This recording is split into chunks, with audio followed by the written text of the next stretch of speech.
takulandirani ku streams of light.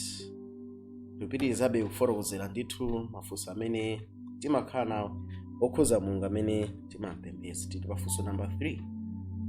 Pamenepa tikufotokozera za mafunso amenewa. Yesaya 44 verse 6 atino atero Yehova mfumu ya Israeli ndi mombolo wake, Yehova wamakamu, ine ndili woyamba ndi womaliza, ndi popanda ine palibenso Mulungu.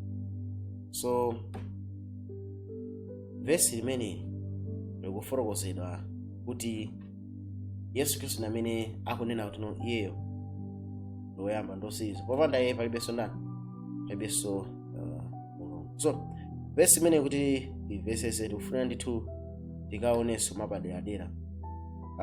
Ndikugwiritsa ntchito ma Bible amenewa NLT, the Message, ESV, kuti tikangoona tiwerenga munthu akaona ma Bible wa mchizungu ndipo ife takuamasulira mchichewa. Tiye pa Yesaya 44 verse 6 atu tikuwerenga mu New Living Translation NLT. Yesaya 44 verse 6 atu atero Yehova mfumu ndi mombolo wa Israeli, Yehova wamakamu, ine ndine woyamba ndi wotsiriza, palibe Mulungu wina. Okay, tiye mu the Message Bible. Yesaya 44 verse 6, Yehova mfumu ya Israeli, mombolo wako, Yehova wamakamu anena, ine ndine woyamba ndine wotsiriza, ndi zonse zapakati pake, ine ndine Mulungu ndekha. Tionenso pena Yesaya 44 verse 6, atero Yehova mfumu ya Israeli ndi mombolo wake, Yehova wamakamu, ine ndine woyamba ndi wotsiriza, palibenso Mulungu wina popanda ine. Tioneni pamenepa. So tikutaona kuti no mavesi onse ngati mukafuna tinapanga series ina imene timayitcha kuti no common questions regarding the God we worship. So series imene ndi achizungu, mavesi onsewa ali ma versions enawa titha kungowawerenga. So mwanjira ina anali Yehova amayankhula kuti ndikunena ine Yehova ndi mombolo wanga. Okay, ineyo ndine Yehova, ine ndine woyamba ndi wotani wotsiriza, popanda ine palibenso chani Mulungu wina. So anali Yehova amene amatani amayankhula, si momboloyo, si Yesuyo eya. Okay, so tikamvetsetsanso chinthu china kuti akamakamba za mombolo akamba za ndani. Yesaya 63 verse 8 to 9 mpaka 16 tikamakamba za mombolo tukamba za chani. Makufuna kuti tingoona kuti no context yake ndi chani. Fana anthu amene ali pale Atate palenso nali pale Mwana. Mamvali china chimene timafuna tifotokoze. Ifana no anthu amene ali pale Atate ndi Mwana ifa chani. Amafuna zonse kuti pale Atate, koma Mwana ndi amene no iye ndiye Mulungu yekha, palibenso wina. Mwanjira ina Mulungu amene no iye ndi Mulungu ona yekhayo, ndoti ndizoonanso komanso Yesuso ndi Mulungu ona yekhayonso. Mukuona?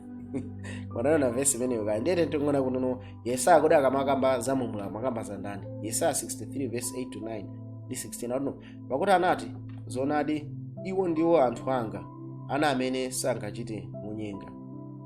Chomwecho iye anali mpulumutsi wawo, mazunzo awo onse iye anazunzidwa, ndipo mthenga wakuyimirira pamaso pake anawapulumutsa. Mkukonda kwake ndi mchisoni chake iye anawawombola, nawabereka nawanyamula masiku onse akale. Pakuti inu ndinu Atate wathu, ngakhale Abrahamu sitidziwa ife, ndi Israeli sitinzindikira ife. Inu Yehova ndinu Atate wathu, mombolo wathu wachikhalire ndi dzina lanu. So mwanjira ina tikamakamba za mombolo wa Israeli ndi ndani? Mombolo wa Israeli ndi ndani? Ndi Atate. Atate atipulumutsa ife kudzera mwa ndani? Mwa Mwana wake. So Yesaya pokamba zoti no tingowerenga verse ili, atero Yehova mfumu ya Israeli ndi mombolo wake. Okay, Yehova wamakamu, ine ndili woyamba ndi womaliza, ndipo popanda ine palibenso Mulungu. Mwanjira ndi Yehova amene akuyankhula. Yehova iyeyo ndiye ndani? Momboloyo. So no Yehova ndi amene akutipulumutsa ife kudzera mwa ndani? Mwa Mwana wake. So tikutha kuona pamenepa. Tiye tionenepa Yesaya 44 verse 8 to 9 kuti context yake neno kuti yani, musaope inu, musakhale ndi mantha, kodi ndinanena kwa iwe zakale, kuti uzionesa zimenezo ndipo inu ndinu mboni zanga. Kodi popanda ine aliponso Mulungu? Iyayi, palibe Thanthwe. Sindidziwa ili lonse. Omwe apanga fano losema onsewa azasokonezeka. Ndipo ndipo azasokonezeka. Omwe apanga fano losema osewa asokonezeka, ndipo zokondweretsa zawo sizadzapindula nazo kanthu, ndipo mboni zawo sizoona kapena dziwa kuti akhale amanyazi. Mwanjelena mu chapter 44 pamene pamabwera mawu awa, Mulungu amapanga contrast, amazisiyanisa iye ndi milungu yapadziko lapansi imene yosemba.